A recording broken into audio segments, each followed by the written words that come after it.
Hi guys, please like, share and subscribe. And if you want full course for any actuarial subject, visit theactuarialguy.com or WhatsApp on this number.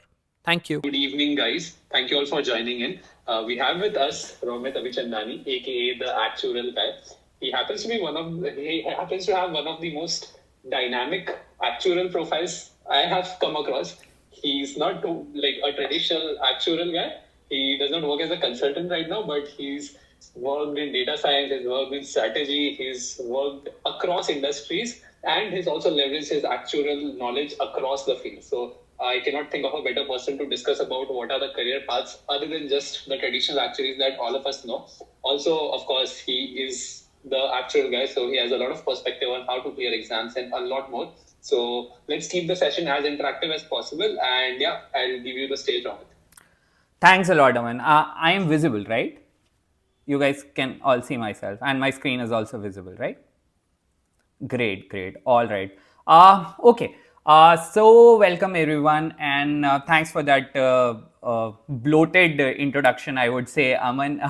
I am not half of the person that Aman describes me to be. I'm just learning, like all of you, just figuring my path through the corporate career. It's just that I have the advantage of being a few years ahead of you. So my only credential really is that I was born a few years before most of you, and I started these things a couple of years ago. So there have been some learnings through the past couple of years. What I've learned myself, what I've seen my friends doing, and then over the past almost 6-7 years, I've been teaching the actuarial exams, and I've mentored a lot of students. A lot of my students have gone on to become fellow actuaries and associate actuaries, so it's their learnings as well.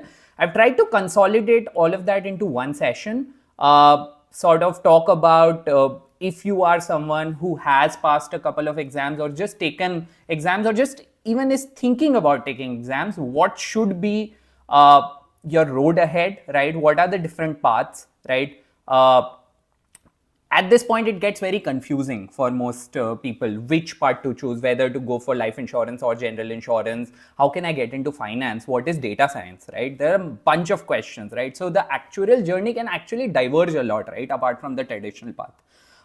And it can get very confusing and intimidating. So that is what we are trying to simplify today. We are going to talk about how the ideal traditional journey looks, and then what are the different divergent paths. If I am to talk a bit about me, I graduated about 7 years ago from St. Xavier's College, Kolkata, with a bachelor's degree in accounting and finance.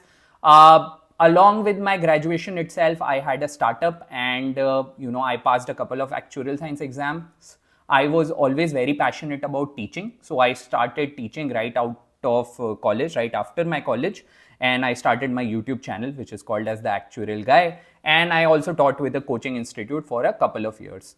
Post which I realized that the traditional actuarial path wasn't for me. It did not interest me a lot, so I went on to work into roles which were related to data science after doing my master's degree in economics.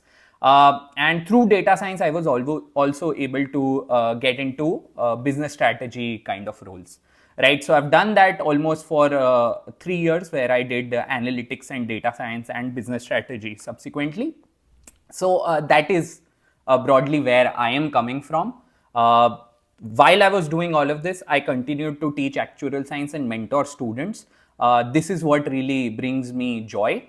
So that is why I am here as well, so that my experience is able to help you guys out, right? So without further ado, I'll just get into the session for today, and it's all about which road should you take after a couple of actuarial science exams, and how to leverage your actuarial exams the best way, right?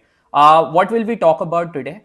So I have about 30 minutes of material prepared, so I'll go through that, and then at the end of it, we can go through your questions.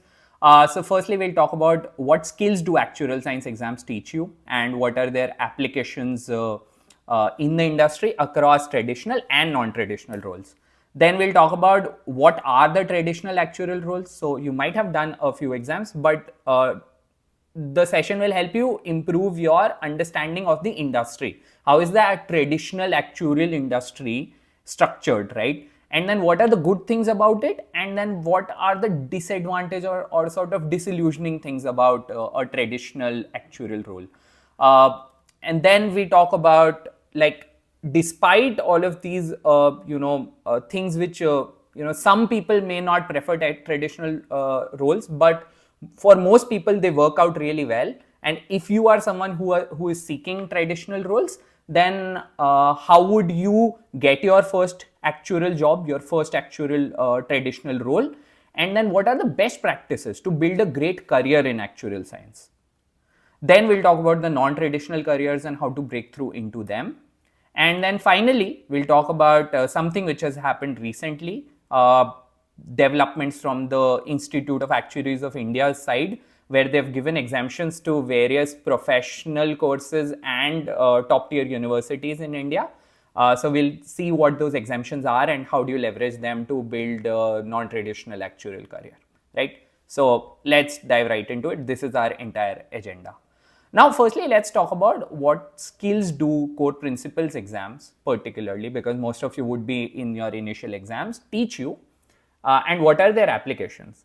And these applications are not only traditional, a lot of them are applied in disciplines which are non-core actuarial. They can be data science, they can be quantitative finance, right? So for example, if you talk about CM1, in CM1, if you have studied the subject, the first 14 chapters teach you financial mathematics, and then along with that, we learn your MS Excel modeling for financial mathematics, right? You learn cash flow modeling on MS Excel.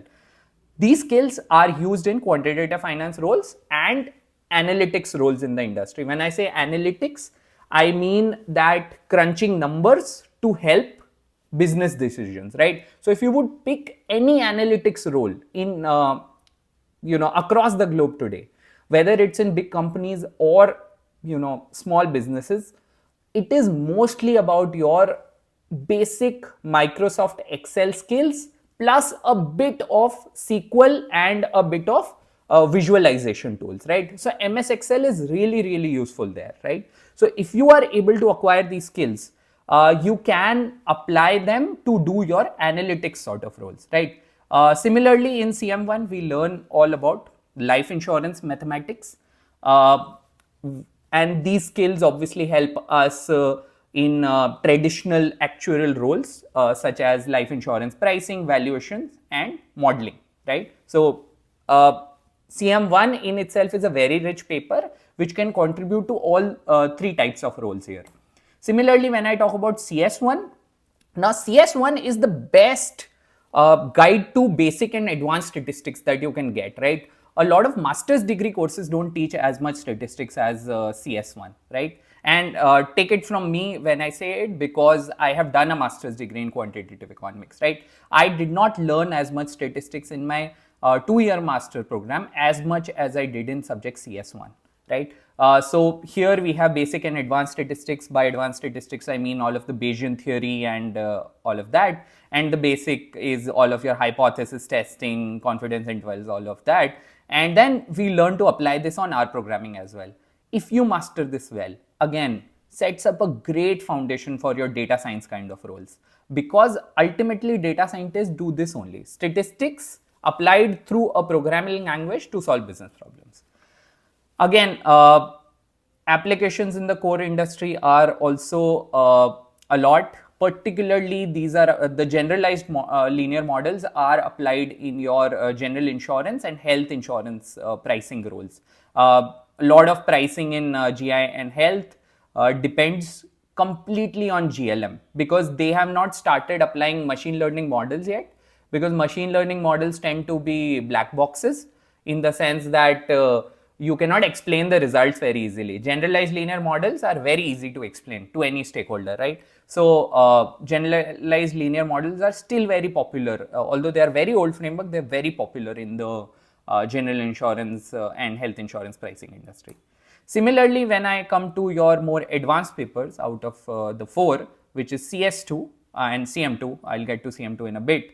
With CS2, you learn a lot of rich advanced statistics. You learn time series analysis, you learn your stochastic modeling, you learn your machine learning, and then you learn to apply all of these on R programming, right?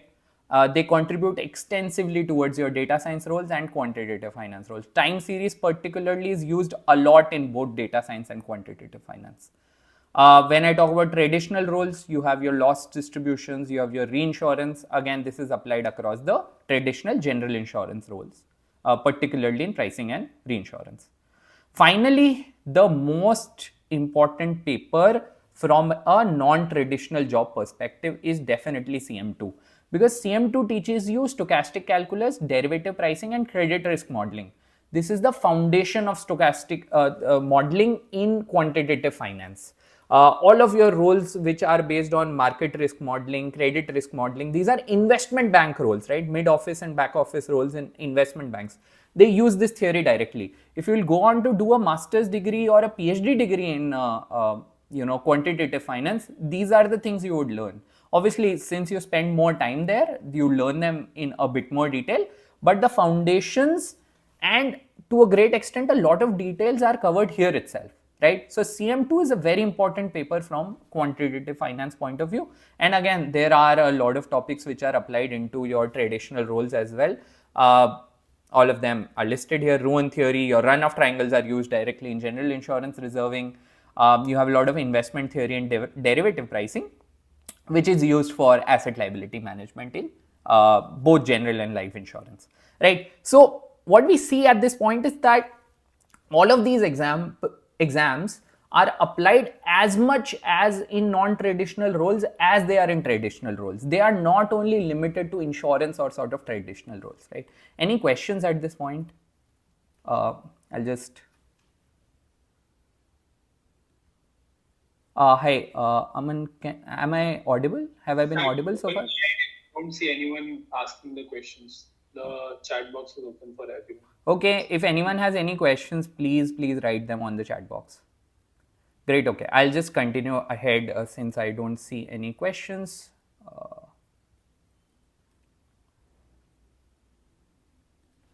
Right. So what we see is that these exams have wide applications in traditional as well as non-traditional industry. Right. Now let's talk about why should you choose the traditional industry, what is really good about the traditional industry, and then what is it that is not so good, or where do people feel like, this is not for me and I should venture out, right? So firstly, what's good about the traditional roles? Firstly, there is a predictable path, there is job security, and there is really good pay. And when I say really good pay, it does not mean that you qualify your 13 exams and you get 1 crore rupees. That's still a myth, still a bubble, right? But relative to a lot of professions in India, actuarial science pays really well. As soon as you qualify as a fellow actuary, your pay scale is comparable to any, top institute fresher, right, who has taken as much time, right? So if you talk about even your IIM Ahmedabad kind of a salary, which is about 32, 33 lakhs sort of thing, you can get that or slightly higher even with just 3 years of experience and qualifying as a fellow actuary, right? So about 25 to 40 lakhs is achievable through your actuarial qualification even at the start of your fellowship, right? Like once you've completed your fellowship, and then you get your post fellowship experience, and then you grow, right? So there is good pay. The path is very sorted out, right? You know exactly what to do next in order to get your next promotion, pass exams, and keep on accumulating your experience, right? So it's a very predictable path, and there's a lot of job security. Reason for that is that the reason the actual profession exists is because there is a regulatory requirement for it. Insurance companies have actuaries because IRDAI wants them to have actuaries, right? So that leads to a certain amount of job security because it's a regulatorily driven profession, right?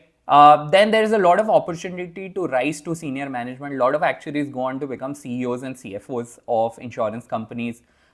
There's a lot of opportunity to move abroad because the number of actuaries are always in a deficit in most countries. There are more jobs as compared to the number of professionals who are available, right?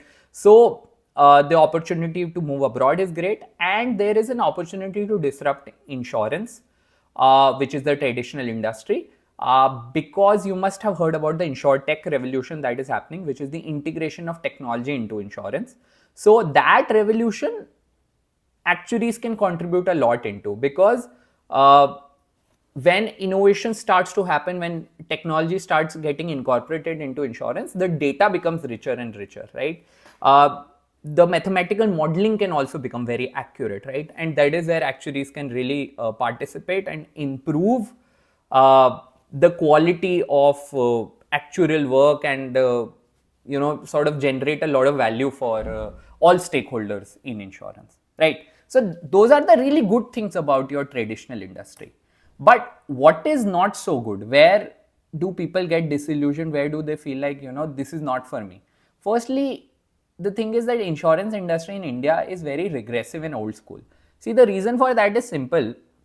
Your insurance industry was a sort of government controlled industry almost till 1991.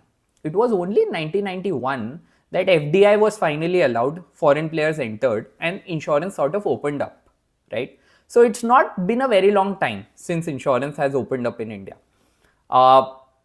The pace of innovation, while has been decent, but still it's a very young industry.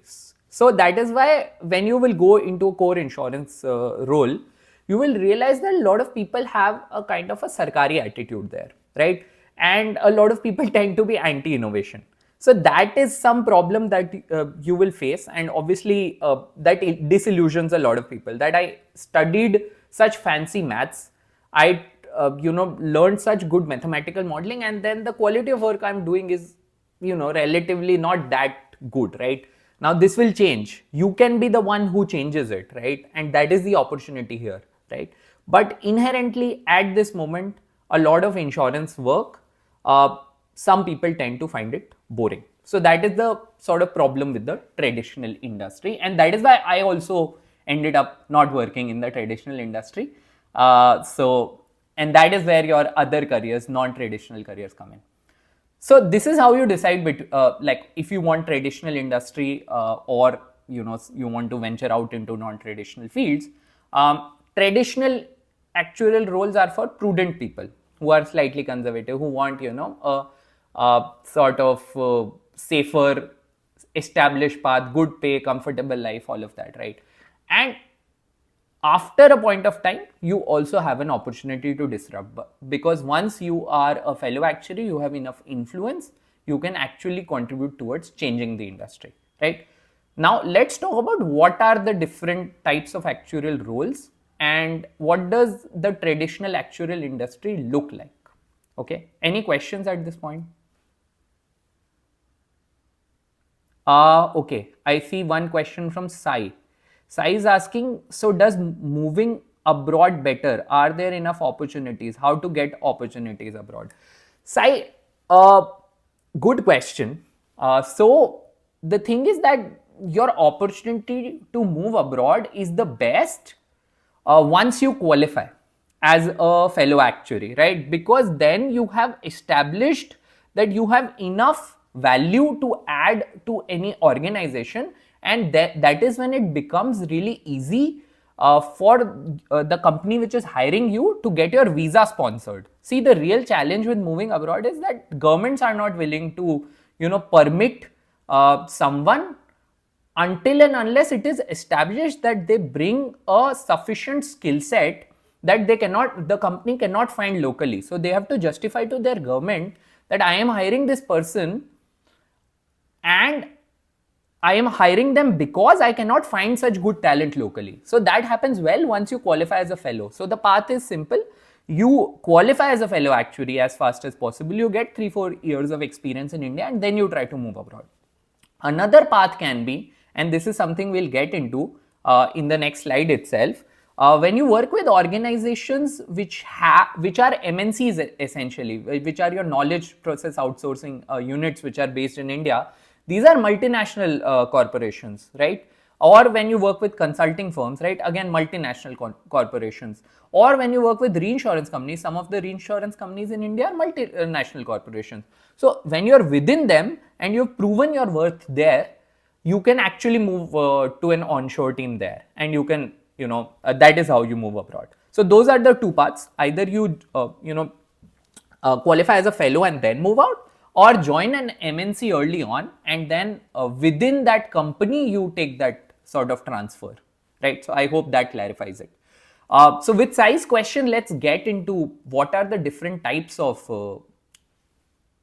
actuarial employers in the traditional industry.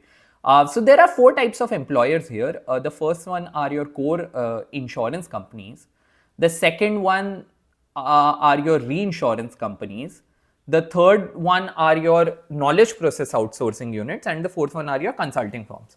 Now, core insurance companies, as you know, these are your Indian insurance companies. Examples are Life Insurance Company of India, most famous LIC, Acco General Insurance, you might have heard about them. They're a new age general insurance company.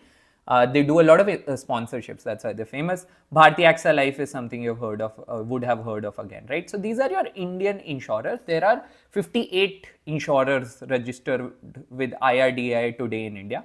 So you can get employment with any of them, right? What is the advantage of working in the core industry? First, you get an end-to-end understanding of the insurance business, right? Because you're working in the core business. You're not helping out the business, you're actually within the business. Second is that you're closest to implementation. That is, the teams that are actually selling the products, the teams that are actually fulfilling claims, experienced teams, everyone is, you have access to them. They are your colleagues, right? So you're closest to implementation. The third thing is you get high quality work and you get fast paced learning. Because the thing is that any company only outsources the work that they feel is not, either they don't have internal competency to do it, or it is sort of ad hoc, or it is low quality work that nobody wants to do within the organization. So the high quality work which is regular is usually kept by the company itself, right? They don't outsource it to someone else. That's why core insurance companies have really good work, right? And thus the learning environment is fast paced. And then the learning is so deep and so fast in core that you are able to move to non-core roles very easily. So that's the advantage of working in core companies. Okay. Second, let's get to reinsurance companies. That's the second kind of employers. Now, many of you must know what reinsurance is, right? It's insurance for insurers, right? Again, in reinsurance, the quality of work is good. The learning is also fast paced. One additional advantage here is there are opportunities to move abroad, because these are MNCs typically. Swiss Re is an MNC, Hannover Re is an MNC, they operate out of India, right? You can easily move abroad with these companies, right? GIC Re is an Indian reinsurer. So here the opportunity to move abroad won't be that much, right? So that is, those are the reasons you might want to pick reinsurance companies. The third one is your knowledge process outsourcing units. Aon is one of them, you might have heard of them. Mercer is another, Sun Life is another, right? So these are some of your KPO units. What are KPOs? KPOs are basically when a core company from some other country, right, outsources its work to India because they feel like we can get it done cheaper in India, or we do not have enough skill set here locally. We do not have people who can do it locally. So we can just hire someone in India to do it for us, right? And that is where these KPO units come in, right? The advantage with them is that their work-life balance is the best, right? Because while the quality of work is not as considered, typically it's not as good as your core insurance companies. But your work-life balance is really good, right? And that gives you an opportunity to pass exams faster. Again, there are opportunities to travel or move abroad. You can go abroad for projects and you can actually eventually move abroad as well, right? So that is the good thing about KPO units. Finally, there are consulting firms. You must have heard of the Big Four. All of the Big Four are into your actuarial consulting as well. When do companies engage Big Four or other consulting firms? Well, they engage them when they are looking for some sort of subject matter expertise, right? For example, IFRS 17 was a regulatory framework which came out recently, which was applied across insurance, and insurance companies internally did not have the subject matter expertise for implementation of IFRS 17. So they hired these consulting firms which worked across different clients, and they had the sort of subject matter expertise for IFRS 17. So with consulting firms, there's a lot of dynamic work, right? You get good range across industries, across different geographies. You can work you can work with clients in India, you can work with clients outside India, UK, US, whatever, right? And then opportunities to travel or move abroad are also really good, right? And working in them, you become subject matter experts on regulatory frameworks and industry best practices. So that is the advantage of your consulting firms. Any questions at this point? We have someone saying work life is greater than work. I mean that's a personal preference. I get why you would feel that way. Which one should we prefer as a fresher? Again, depends on your personal preferences, Urvish. There's no one right answer. If you want amazing quality work, go to core. If you want a better work-life balance, go to KPOs, right? One advantage of core is that you can always move out. One advantage of KPOs is you qualify faster, right? So there's no right answer here, right? A lot of times freshers don't get as many choices, right? You want to get started and get working, right? So you can start with one. If you don't like it, hop out, move to another one. You will find what your calling is eventually.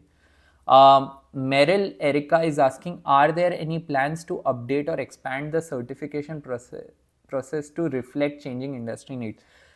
So the thing is, Meryl Erica, that the institute keeps on updating its certification process, and both of the institutes, IFO and IA, that we typically deal with in India, updates keep on coming.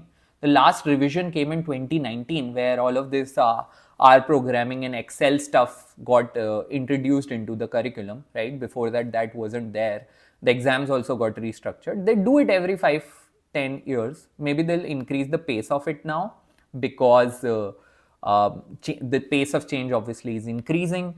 II has announced so many changes recently. They've made their exams MCQ. IFOA has said they want to make them MCQ now, right? So these changes keep occurring, right? So that will keep on happening. They happen, a lot of times they happen in phases. So for IFOA now, they've made their exams closed book. They've done that change. They're going to do MCQ. So that'll keep on coming. Curriculum revisions come typically in 5, 7, 10 years, that kind of horizon. Anything else, guys? Any other questions?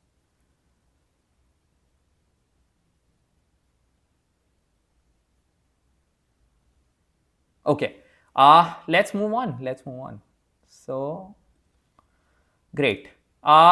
Now let's talk about your traditional actuarial roles. I talked about the kind of employers that are there. Now let's talk about what are the different kinds of roles. So within life insurance, you have your pricing roles, where you're calculating the premium for the life insurance policy. You have your valuation or reserving sort of roles, where you are calculating the reserves. Modeling, where you're doing the profit testing kind of modeling, and doing the financial modeling basically for the insurance policies. And then you have your reinsurance roles, right, where you're working with the reinsurer, right? Employee benefits, also you have very similar roles again as life insurance. These are your long-term sort of contracts, right? Your employee benefits is a long-term business because pensions, gratuities, all of them have a long gestation period. Life insurance is also a long-term business, right? Whole life assurance policies are very long. Term assurance policies are typically also long, like 5-10 years, whatever, right? So this is your long-term business roles, and these are inherently very, very different from your short-term business roles, which are your general insurance and health insurance kind of roles. These are just 1-year contracts, right? So the kind of mathematics that is used in life insurance and the kind of mathematics that is used for your P&C or general insurance and your health insurance is very different from each other. That's why these are more if we will get into which one should you prefer between the two in the next slide. But yeah, within general insurance, you have your pricing roles, you have your reserving roles, you have your regulatory compliance kind of roles, which are there just so the company can comply better with the regulatory norms and to ensure those compliances. And then you have your reinsurance roles. Again, the nomenclature is similar, but the inherent nature of the role is very different. The math is very different, right? Moving on, which traditional industry should you prefer? You guys already asked about the kind of employer, which one should you prefer? I answered that. Which industry should you prefer, and what is the kind of role that you should prefer? It depends on your personal preference. For example, if you enjoyed statistical modeling in CS2, you should go for your general insurance pricing kind of roles, right? Because these are very mathematical in nature. With general insurance, you will see that the variety of products is really wide, right? You can insure cars, you can insure mobile phones, you can insure aircrafts, you can insure anything, right? Any asset can be insured, right? So the variety of problems there is very wide, right? And thus the sort of parameters that are used to price those contracts are also very different, right? So for example, for a car, what you would check is like how many people are driving it, what is its make, how long is it driven on the road for, how many challans does it get, things like that, right? Which would be very different from a contract which is for an aircraft, right? So the variety is very wide, and the statistical modeling here tends to be very intense, right? Because both, if you have studied CS2, you would realize both the amount of the claim and the number of the claims, both of them are random variables, right? So because both of them are random variables, the mathematical modeling is very intense here, right? So if you enjoyed statistical modeling, you should go for general insurance, right? And general insurance also leads to a beautiful path to data science, which we'll talk about later. If you enjoyed cash flow modeling in CM1, then you should go for your life insurance pricing or modeling kind of roles, right? So those are some rules of thumb. Others I have not mentioned because I believe, in my personal opinion, these are the best sort of roles. Other roles, I mean, you can prefer them, but these are the best ones, right? That's for the sake of being politically correct, I'll just stick to these two, right? So these are the best sort of roles based on whatever your preference is. Now let's move on, and before that, let's see if you have questions.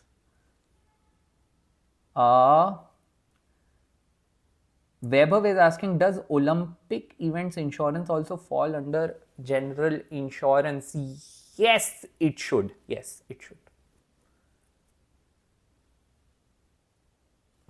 Okay, any other questions? All right, good to see you guys being interactive. Great. Yeah. Great, then let's move on to the next thing, which is okay, you have decided to go to the traditional sort of roles. You have decided what role you want to pick. What are some of the best practices for getting your first traditional actuarial job? There are two broad themes here. The first one is you have to make your profile stand out, and the second one is that you have to network really well and be visible online. You ensure these two things, you will get your first job easily. And trust me, today it is much easier to get your fresher level actuarial job as it was about 6-7 years ago. In 2017, 18, 19, when I graduated, 2017 I graduated from college, the market was really bad. Today it's really good, very easy to get your first job. You just need to take care of these things so that you are able to be a chooser instead of someone who has to be a kind of a beggar in this situation. You take whatever it takes. You take whatever comes your way. If you don't want to be in that situation, you want to be in a situation where you get to choose. I have 3 offers. Which one should I pick? Which one is the best one? What is my preference? Then you focus on these 2 things, right? So the first one is you make your profile stand out, and the second one is that you network well and be visible online. How to make your profile stand out? First one, pass as many exams as possible. as early as possible. Build solid foundations of your concepts. See, here the thing is that a lot of people would tell you don't over qualify, don't like do too many exams too early. That constraint comes in for the inferior types of jobs. Let me put it that way, right? It is those jobs which do not offer a lot of career progression. That is where people do not want you to pass a lot of exams early. The good quality jobs, people would always prefer you having more exams because that shows that you're a smarter person who's able to pass exams faster, right? Second thing is, the worst thing that people do with actuarial exams is that people cram formulas, plug them into answer, and plug them into the question, solve, pass the exam, manage to get 60, 65, somehow pass the exam. If you do not build solid foundational concepts, if you do not understand the mathematics, especially for these four core principles exams, it would be very difficult to get good quality jobs. You would struggle throughout your career, you would struggle in interviews, and finally, with non-traditional jobs you would struggle even more, because if you're not understood stochastic modeling well, you won't be able to go for that non-traditional job in quantitative finance. So I would say understand the mathematics really well, right? Sit with your combined material pack properly, right? And see, honestly, you would realize this when you go to a lot of coaching institutes. They would make you cram formulas and sort of somehow manage to pass the exam, right? And actual exams tend to be repetitive in terms of their pattern, right? So questions repeat a lot. There's a pattern. So if you crack the pattern, you're able to pass the exam, but you have not really understood the concept. So I would say focus on the concept and try to study in a way where you're appreciating the beauty of the mathematics and not just cramming formula, right? So pass more exams, build foundational concepts. Second is build good computational skills, don't cram syntax, right? When it comes to programming, whether it's R programming, whether it's Python, any other language, see, the syntax does not matter, the logic matters. So you have to become a good logician. You have to solve a lot of online, programming quizzes, puzzles, right? A lot of competitions are held, a lot of case studies are available online. So your first principle programming skills should be good, right? You should really understand how to take a mathematical problem, break it down, and then solve it through any language, right? So try to build good computational skills. The third one is master one language, but be a jack of all, right? So you need to master one of them. You can master R, you can master Python, right? But just briefly, broadly know the syntax of all of them. Just have an idea, right? So that is, how you can actually, your profile can stand out when being shortlisted. If someone sees all three languages and Excel and VBA on your profile, they'll definitely shortlist you, right?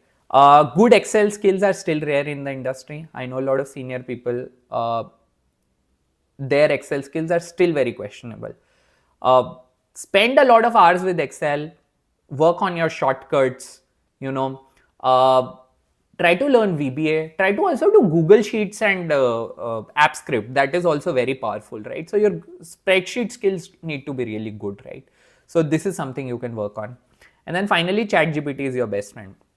These programming languages, you don't need to cram syntax, you don't need to sort of always build the logic. The first principle logic should be clear. You should be able to tell it to ChatGPT to code it for you. If you're able to do it, you are good, right? Because for most of your professional careers, you will only be coding through AI now. You won't be writing entire pieces of code yourself. But that does not mean that you do not understand the code that it is giving you. You have to understand the code and you have to get an AI to execute it for you, right? The next one is network well and be visible online. You have to read more and more about insurance and the upcoming trends in insurance. You have to build a LinkedIn persona or a YouTube channel or write blogs. Do whatever it takes, right? I see, you don't have to check all of these boxes. You don't have to do all of these things, but these are just suggestions on some of the things you can do. When you're visible online, right? When senior and mid-level actuarial professionals see you, right? Then your profile stands out, and then you're able to network easily. When you message someone, they take you seriously because they've heard your uh, you know they've seen something on your YouTube channel before, or they've read your post, you popped up on their profile, they've read your blog or something like that, right? So try to be visible online, right? That always works really well, and it's also really fulfilling, right? Like to build content is a lot of fun for a lot of people, so you can leverage that. Be original. Don't use AI to write content and push it online. Really talk about the things that you understand and try to understand more as much as possible. And finally, to get a job, you need to send out cold messages. A lot of times I've seen, just based on cold messages, a lot of people have been able to get jobs, and these were people with the most subpar profiles. They were able to get jobs because they were just persistent, right? The turnaround rate is low, so you need to send out a lot of messages and make them sort of personalized. And this really works like charms and a charm. And you just need to crack one role, right? You don't need to crack all of them, right? So yeah, I would say cold messaging does work. Any questions at this point?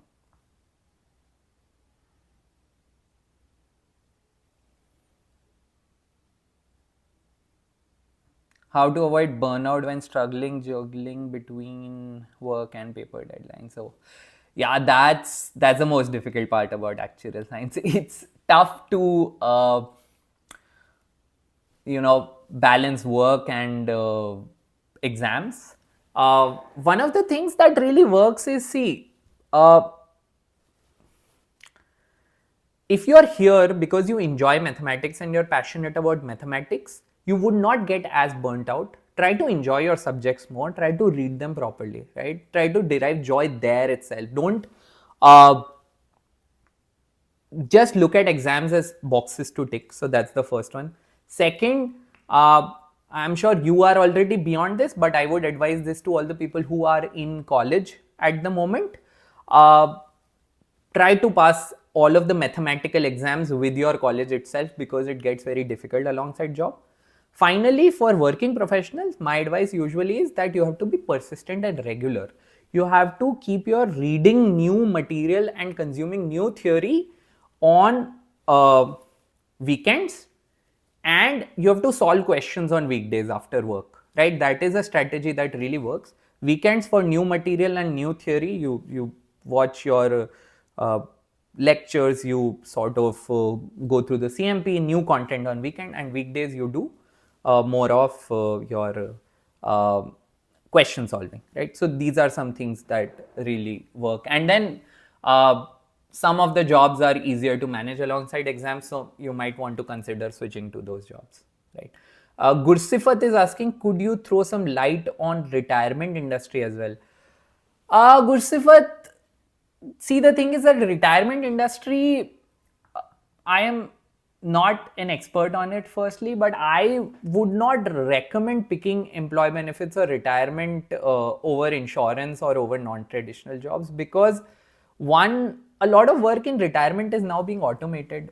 Good quality work in retirement in India or anywhere, I mean, I have not seen a lot of good quality work being done in that space, right? It's sort of, a lot of people call it a dying industry. So retirement is something I'm not very bullish on, and that's why I did not like tell you who should prefer retirement. I don't think a lot of people should. And most people in retirement I talk to, they always want to move to insurance. And most people I talk to in insurance, they don't want to take people from retirement. So that's the reality of the industry. Okay. So let's move on. So now I've told you how to get your first job, how to build a great actuarial career. Let's talk about that. Three tips here. First, see, a lot of people will tell you, get into one job, stick to it. Do that for the rest of your life. Most people end up doing that. I would say find what you love. Sample through different roles, sample through different kinds of employers, sample through different industries very initially, right? So maybe you do your first internship in general insurance, then you do your first job in life insurance. Try to sample through, see what fits you the best. and then stick to one, right? So diversify first, specialize later. That's what I would advise. It's very difficult to move between different industries because employers are conservative that way. But it's in your interest to definitely try out all of them very early on. Second, have an innovation mindset. Insurance has a great opportunity to disrupt. I told you that it is a laggard of an industry. The insurtech revolution is coming. You can really contribute towards that. You can really drive that. Finally, if you have it in you, think entrepreneurship. Uh, for a lot of people, what really works well is that they do their jobs for first 5, 7, 6, 7 years, right? They qualify as a fellow, they have that insurance experience. If you are entrepreneurial, you can venture out and start your independent consulting. I have seen a lot of people build good consulting businesses in actuarial science, make a lot of good money, and also get a lot of interesting work. Then you can pick and choose what is the work you're doing, right? And then a lot of these actuaries who are doing consulting also tend to pick non-traditional projects, right? So you can mix and match. You can do some traditional work, some non-traditional work, all of that, right? So those would be my 3 advices for a great actuarial career, right? So yeah, that's all for traditional industries, right? Like now let's move into non-traditional roles. I'll give you some non-traditional roles quickly, how to get to them, and then I'll talk about the exemptions, right? So I'll go through this quickly. Okay. So non-traditional careers are for the crazy people, right? Who feel like they are misfits in just the traditional sort of insurance industry and want to do something more exciting or different, right? Any questions at this point from your side?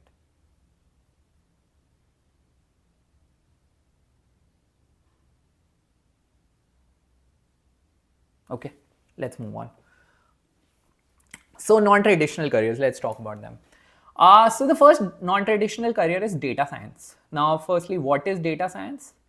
Data scientists are people who use statistics and quantitative analysis to solve business problems across industries. They are not limited to one industry like insurance or finance or anything. They can be in FMCG, they can be in production, they can be in sports, gaming, whatever you name, right? Every industry has different business problems which can be solved through data driven solutions, right? So they're not limited by any industry. Now, how do you become a data scientist? There are 2 paths. From your actuarial qualification or like some actuarial exams, let's say you are someone with the 3 or 4 actuarial exams, you have done these initial actuarial exams and now you think that you want to go towards data science. What are the 2 paths that you have, right? And these are paths that I've seen in the industry. I'll show you profiles of people who have done it so that you see like this can be done. I'm not talking out of thin air, right? I will give you examples of people who have done it, right? So the first path is this. If you want to eventually get into data science, you feel like that is something that might interest you later, right? After completing your qualification, what you can do is you can start in general insurance pricing, because I told you that's very quantitative, that's very statistical in nature. You qualify as a fellow or an associate actuary, right? Then what you do is within your company or within the insurance industry, you move towards an analytics or data science role. And then finally, once you've, gotten that data science analytics experience within insurance, then you venture outside insurance as a data scientist. So this is the sort of path. First GI pricing, then analytics data science within insurance, then you move out. These 2 guys have done it. I'll show you their profiles. Abhijit Pal, he's an old friend of mine, or acquaintance at least, and he is right now the deputy managing director and chief analytics officer at Munich Re. So if you see Abhijit's profile, he actually used to be an actuarial manager, then went on to this actuarial kind of a role in Munich Re, and then moved on to become the director and chief analytics officer at Munich Re itself. So he has taken that path. He's moved into data science, right? He's moved out of actual science in a way, right? So that is one path that you can take. Similarly, Ankush has also done this. Ankush Agarwal used to work at ACO, was an associate director actuary at ACO, went to be a partner machine learning. This is a core data science role, right? So, and then now he's again back into sort of an insurance actuarial role, but right now he's building ML capabilities in P&C insurance space. So that's a very data science thing to do, right? So again, these people started in general insurance, moved to data science, right? So that's one way to go to data science for you if you qualify and then you want to go, right? The other path is that you pass core principle exams, core principle plus plus, because some core principle exams, something more than the core principle exams, up to you. Then you get a quantitative master's degree. Now, what kind of quantitative master's degree? Can be a quantitative economics degree in India, can be a data science degree outside India, can be a statistics degree in India, right? All of these degrees work, right? And then you move to a data science roles, right? So why is this a good idea? Because once you do some of your initial actuarial exams, the master's entrance exams are a cakewalk. I cracked my quantitative economics exams studying for 15 days. Just 15 days I was able to crack it because I had already taught CS1, CS2, right? So this is a good path because you've already gotten that quantitative flavor. You already know like the theory. You just getting that master's degree is very easy to get through, right? And then after that master's degree, data science role is not difficult. I have done this, so I'll show you my profile. So again, you guys can follow me on LinkedIn, send a connection request. So I used to be, well, I was doing an actuarial role. I just did an internship here. I had passed the CT series or the core principles by here. Then I did my master's degree, right? So I'll show you my master's degree. That's in economics from IGIDR Mumbai, right? And then I went on to be a data science guy. I did strategy analytics data science. I was doing management consulting analytics with PwC, right? So this path is possible as well, right? And other people have also done it. I'll show you other guys who have done it. I'll show you one more guy. This one was very interesting. I found him to be very interesting. Yeah, this guy Shikhar. So this person qualified as a fellow, right? He qualified. He was working RSA. RSA, by the way, has a very good general insurance practice, and then went to University of Chicago to do applied data science, and then moved to data science sort of roles, right? So yeah, a lot of people do this, right? So this is how you get into data science. Now, any questions? Let me see if you have questions. What do you find the rewarding part of actual teaching journey? Would you suggest picking that after a while in India? Well, teaching is very fulfilling. You can teach at universities. You can start your own sort of tutoring, but do teaching only if you're passionate about teaching. It's a very different skill set. It's very fulfilling for some people. For other people, it's just frustrating. And don't do teaching just for the sake of creating a coaching business. That's what I would advise, right? How do you compete with IT engineers? How do you differentiate or pick a niche? I am guessing, Vaibhav, you're talking about data science. Well, data science, again, these master's degree help you differentiate yourself, right? Because when you do a statistics or a economics master, the IT engineers have a skill in coding, just coding, but your statistics foundations are better. As someone who's done 4 or 5 exams of actuarial science plus, that master's degree, so that really works well. When you go for it after qualifying as a fellow, well, then you have already differentiated yourself. Your knowledge of the insurance business is amazing. You've done a lot of quant, right? You've already differentiated yourself. That's great, Erica. Then I mean, definitely you should give it a thought. Maybe we can talk about it. Figure out what the teaching path for you can be. I'm happy to help with that. Great guys. And sorry about the mess up with the links. Anyway, let's talk about the other non-traditional career. The other non-traditional career that I want to talk about is quantitative finance. Now, who is a quant? Quantitative finance is a very exploited sort of word, but who is a quant? Quant in a in the finance industry is anyone who uses stochastic calculus particularly and time series modeling to conceptualize, build, or validate financial models, right? So the must is that they have to use stochastic calculus that we study in CM2 and time series modeling, or either one of them, to build financial models. And the roles that are quantitative finance kind of roles generally come by the name of market risk modeling, credit risk modeling, right? These are basically building models for derivative sort of contracts or credit risk situations, right? And then there are roles for model risk management, which is a role for validating the models that other people have built, right? So that's the quantitative finance niche. Now, how do you go to quantitative finance? The paths again are very similar that I showed you for data science. Either you qualify as a fellow actuary and you work initially in banking or investments, and then you move to a quantitative finance role, right? These two people have done it. I'll quickly show you their profiles. I hope they're visible now.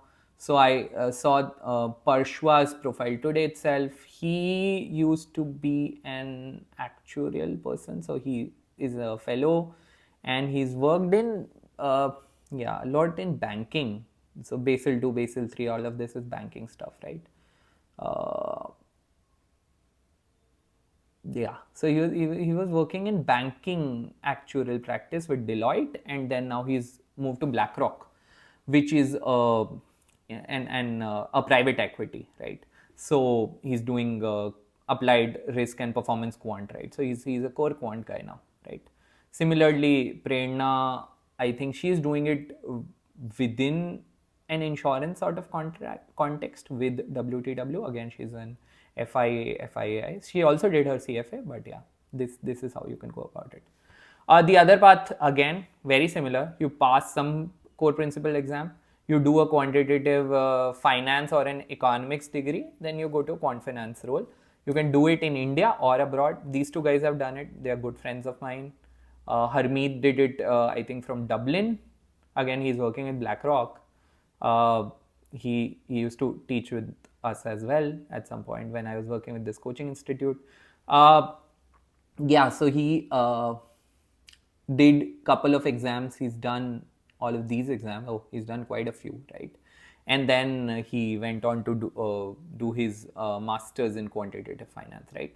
And then finally he just landed a quant role. Similarly, Manu did it, and I'll show you that guy. Wait. Right, he did his masters from India, ISI. He did quantitative economics MSQE there, and then now he's working with UBS. He has a MRM role, which is model risk management, which is what I was telling you about here, model risk management, right? So that's how you can actually go to a data science or a quant finance role. You can either venture early after a couple of exams, doing a master's degree, bridging that gap, or you qualify as a fellow and then you move. Any questions at this point? Okay, we are slightly over time. I just have one slide remaining, just talking about the exemptions. Okay, no questions. Let's do the last slide and then we can take a few questions maybe. Great. So let's talk about the recent II exemption announcement and their implications. So what II has done recently is they've given exemptions to some professionals, which is CAs, CMAs, CS, all of those guys. And what they are doing is they are giving exemptions to top tier institutes of India. namely Indian Statistical Institute, IITs, IIMs, all of that, right? Why are they doing this? Uh, there, there are, okay, there's one said reason, which is what they're saying is that, they want people from these uh, colleges, these good colleges and professions to sort of add actuarial qualification as sort of a niche qualification.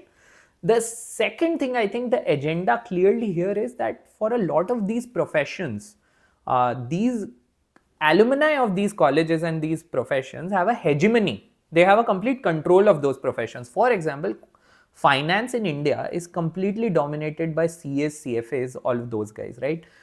Your data science in India is completely dominated by engineers and quant economics and statistics guys, right? So what they want to do is they want that alumni or those students from those colleges to also add the actuarial qualification to their profile, right? So that they are able to showcase in the industry which they are anyway going to go, that is the data science sort of or quantitative finance kind of industry. That actuarial qualification brings a lot of value, and then eventually actuaries can get hired there. Right now it's very difficult to directly get hired as an actuary in those industries. As I showed you, you have to either go for a master's or you have to complete your fellowship, move through insurance, all of that, right? So IA is trying to make that route smoother, right, is what I think, right? List of exemptions, well, you can refer to this is on their website. I wanted to go through this in detail, but I think we're slightly over time. But let's quickly do it. ISI, couple of programs have your exemptions in your CSCM exams. IIMs, they've given exemptions to, again, some of your CB exams, some of your SP level exams, right? IIT people, they are giving exemptions again in some of your initial exams, right? So that's what they're doing. For CAs, they have given these business finance, business economics kind of exemptions, right? So you can go through this list actually, the fairly intuitive list, right? Nothing to explain here. Finally, what I want to talk about is that based on these things, can you create some advantageous combinations for yourself which help you build a good career out of these combinations? I think there are 2-3 possibilities here. The first one is a CA plus actuarial science combination. Now, this is a question that I get a lot, like, if I do CA plus actuarial science, is it even beneficial?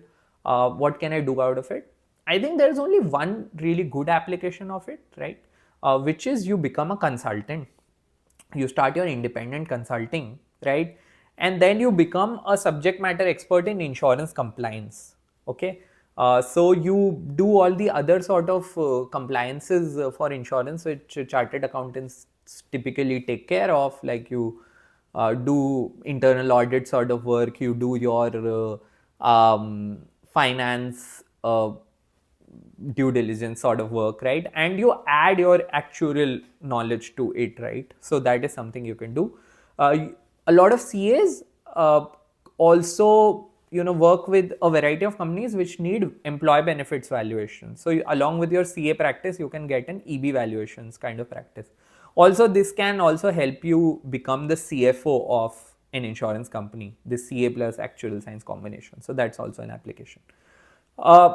Then your quantitative masters plus actuarial science, what do you do with this combination? With this, you can either become a sort of data scientist, or you can go for a non-traditional actuarial role. Particularly data science has applications for this combination, as I had told you earlier as well. And finally, MBA plus actuarial science, this can help you rise to the top level of an insurance company. You can become a CEO or a CFO of an insurance company with this combination. So yeah, that's all from my side. Please let me know if you have any questions, and if you want to connect with me, you have any other questions which you want to take up after the session, or I teach your CS and CM courses, right? CS and CM exams, I have courses on them. I teach in a lot of detail with a lot of intuition, derivations, right? Really giving you the nuance of that mathematics. So you can check out my courses on my YouTube channel and theactuarialguy.com, right? And you can connect with me on LinkedIn. If you want any advice, any help, you can just reach out to me on WhatsApp, right? So save these. Yeah, any questions? I'll just come to the chat now. That's all from my side.